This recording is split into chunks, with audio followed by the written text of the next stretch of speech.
Welcome to kind of rainy, wet Alabama. Behind me here is the 8th generation Hyundai Sonata. That's right, this is like no other Sonata you've seen. It's definitely the best Sonata, in my opinion, that they've ever had.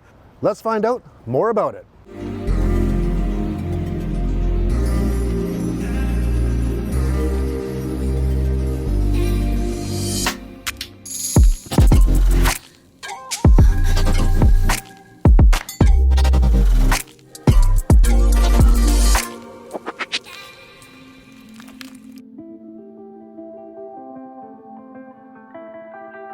The new Sonata is built on an all-new 3rd generation platform. If you think it looks sleek and long, you're not mistaken. The wheelbase is longer, the overhangs are shorter, which make it look longer as well. The hood and shock towers are lower, and the rake on the windshield has increased by 64 millimeters. The result, a very dynamic looking design, and it really looks like a rear-wheel drive 4-door coupe.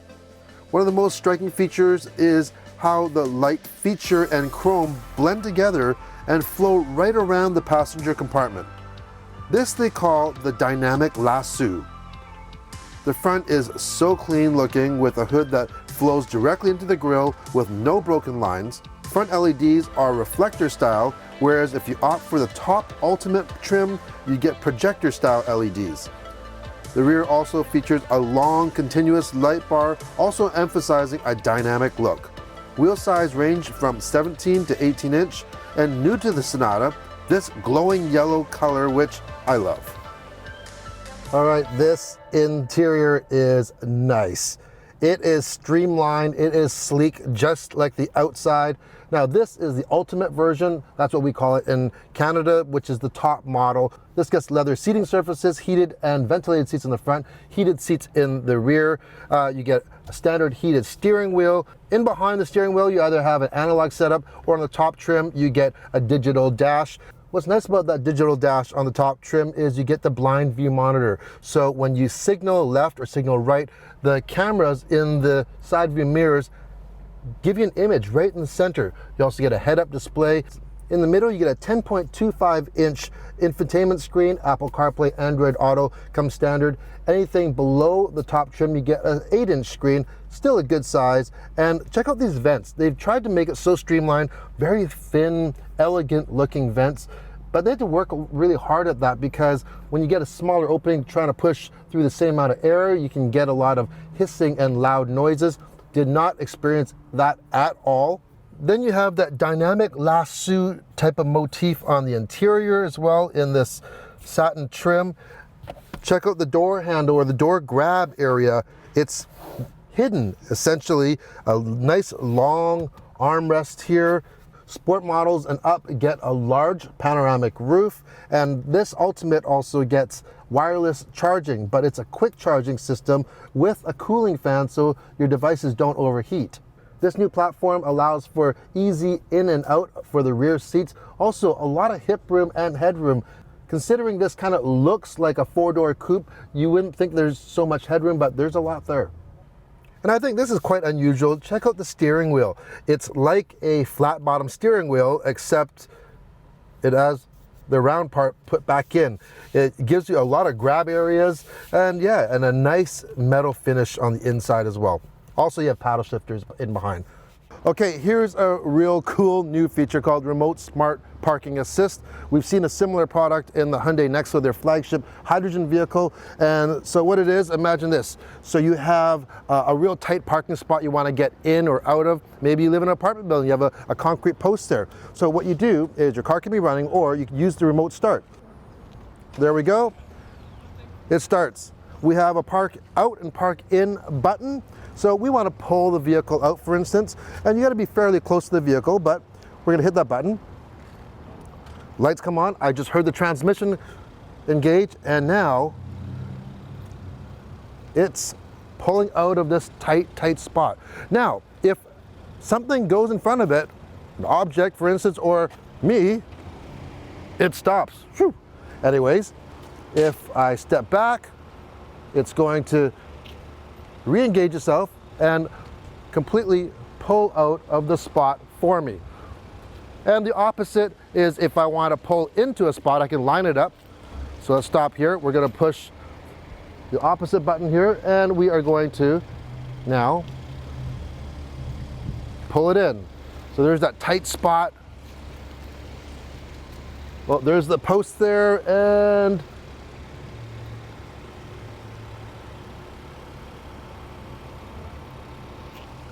perfect.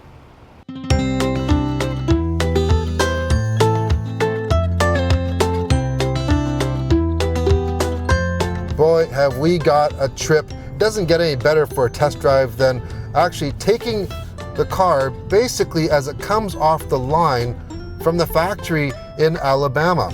Now, most of the time you are not allowed to take any images when you go on a factory tour.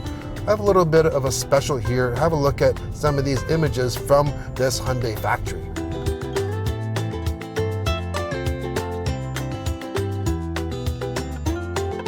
HMMA, or Hyundai Motor Manufacturing Alabama, is the first Hyundai plant in the United States and is responsible for building Elantras, Santa Fe's, and of course the Sonata that we're driving today. This Montgomery, Alabama plant is huge. We had a chance to go on a short tour seeing different stages on the lines. This plant also makes some engines for the Kia plant that is nearby. HMMA provides a huge economic benefit to the area, be it the suppliers or the 3,000 plus full-time employees. Yeah, so it's as fresh as it gets, this new Hyundai Sonata. Brand new platform this is built off. It's a very, very stiff and sturdy chassis, and a couple different power plants at this point right now. You have the base 2.5 liter naturally aspirated engine. It puts out 191 horsepower and 181 pound-feet of torque. And then you have the 1.6 liter turbocharged, it's a twin scroll turbo that we have here, and it has the world's first CVVD system. What does that stand for? Continuously variable valve duration. So what benefit is that? Well, of course, it changes your valve duration all the time depending on how you drive in the conditions, and the benefits are huge. First of all, better efficiency, better fuel economy, and of course, better performance. So better all around. So this motor puts out 180 horsepower, but 195 pound-feet of torque, and the best thing, that torque comes on at 1,500 RPM, and you really, really do notice that. We're just driving in the city right now. Actually, we're in Biloxi. We're on our way to New Orleans from Alabama, and you just put your foot into it just a slight bit, and you can just feel that torque. And on the highway, we did a lot of highway driving as well. It's really, really satisfying having that torque, which is class leading, by the way. Now, speaking of class leading, another thing that they've worked really hard on is the NVH, noise, vibration, and harshness. So class leading in idle, class leading in driving, quite quiet, even on some of these very, very rough roads. A lot of construction we've noticed on these roads, and they go on for miles and miles and miles, some of this construction. Doesn't matter what power plant you take, it's going to come with an 8-speed automatic transmission, and this is the first for a sedan for Hyundai to have a transmission by wire. Let's just say shift by wire. So you have your transmission selectors as buttons on the middle console. This does not have adaptive suspension, but the suspension is quite taut. It's not too springy at all. And if you change your drive modes, we go into sport, that automatically it changes the shift points from the transmission. It makes the steering quite a bit stiffer, which I'm a fan of, because I find in normal the steering is a little bit too light for me.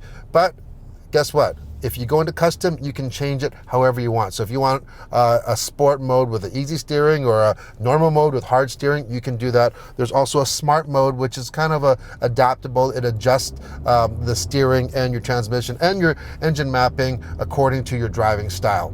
Now, the great thing about this 1.6 liter turbocharged engine, it uses regular fuel. How cool is that, especially for a turbocharged engine? I mentioned that we were in the Ultimate, but we also had a chance to drive the Sport model as well, both with the 1.6 liter turbocharged engine. The 2.5 just hasn't been produced yet. It's coming later on, probably like this week or next week when they're making it at the factory. These are some of the first off the line that we get to drive. So in the Ultimate, of course, same power plant, pretty well same thing, other than you get all the tech and all the bells and whistles. You have navigation. I mentioned you have that bigger screen as well. You have that head-up display, but I didn't mention that it does have a brand new 12-speaker Bose system. All Sonatas come standard with Hyundai's Smart Sense, so a host of advanced safety features like forward collision warning, your lane departure, your blind spot monitoring system. Of course, this Ultimate has that blind spot viewing monitor that we had mentioned as well. The Sonata also has the LFA and HDA, so lane following assist as well as highway driving assistant. And man, does it ever work well. We drove a section of highway on the way to New Orleans, and for about 100K, I barely touched the steering wheel. It's that good. So it's using the cameras to follow the car in front of you as well as radar. It's great for stop and go traffic, but when you had a wide open space, it went for minutes and minutes and minutes without requiring any input whatsoever, and it was solid. It was locked on target. So the last few vehicles Hyundai has launched have been big hits, in my opinion. You have that great new Palisade, that big, huge SUV. You have the Kona and the Kona Electric. Well, I think on this new Sonata, they've hit out of the park again. And I think they really have to, because this category is very competitive. And even though everyone seems to be going to SUVs, people are still buying intermediate size vehicles. And the competition is fierce, like the Honda Accord, the new Mazda 6, the Toyota Camry, of course, and this, just name a few. Hyundai is trying to create a more upscale premium product, and they have achieved that with this Sonata. The only thing that the Sonata is not available with, though, is all-wheel drive, which some of the competitors do have. However, this new Sonata is going to be coming out with a hybrid very soon, as well as an N performance version. I really can't wait to drive that one. So from New Orleans, thanks for watching, and if you haven't subscribed, hit that subscribe button, because I really enjoy making good quality content for you guys. If you enjoy it, hit that subscribe, because it allows me to make more content for you. Thank you. If you like the video, hit the thumbs up, and if you want to see more everyday reviews, hit the subscribe button. Thanks for watching.